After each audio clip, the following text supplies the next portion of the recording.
边是世贸展览馆。其实世贸展览馆对我来讲意义很重大。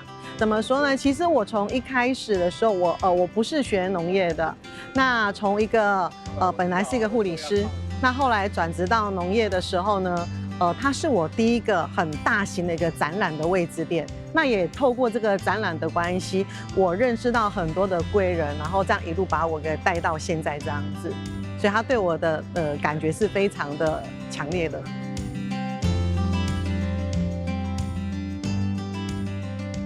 其实我一开始接受被邀请的时候，我还没有感觉到它是一个这么大的一个展览。对，那上来之后，其实因为我们要前一天就要布场，所以我第一天进来的时候，我整个是其实有惊讶到，然后赶紧的是，幸好是前一天布场，还有时间赶快去备一些，可以就是凸显我一些农产品的一些摆件啊这些东西这样子。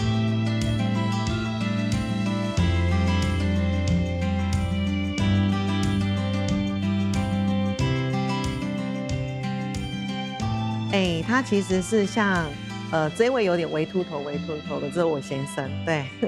然后这是我的大宝贝，对我大女儿。原先的时候也是跟一般的女孩子一样，就是工作、谈恋爱、结婚、生小孩。那只不过就是当我生第一个小孩的时候，他就是一个天使宝宝。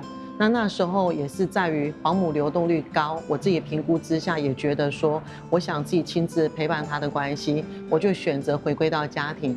那回归到家庭的过程中，因为孩子的需求，比较特殊，他需要更干净的食物跟环境。那也因为这个机缘之下，我就到了农业。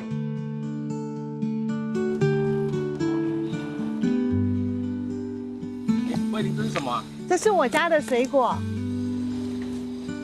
哇，你们家水果好漂亮哦！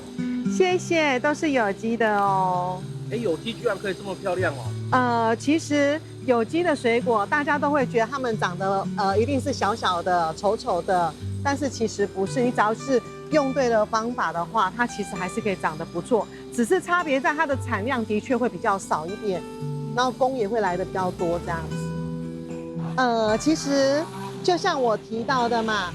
当初我最主要一开始是为了要给孩子比较健康的食物，对所以也因为这样的关系，就是我的田间都是用比较自然农法的方式也一次的机缘接触下，就是刚好人家说，你既然都做到没有农药、没有肥料，都是自然农法自行堆肥，那你为什么不做一个第三方的一个验证制度，让你的更有科学的数据化，让消费者能够更肯定你这样子，所以。就直接又跳到了有机农业这样子去做一个验证。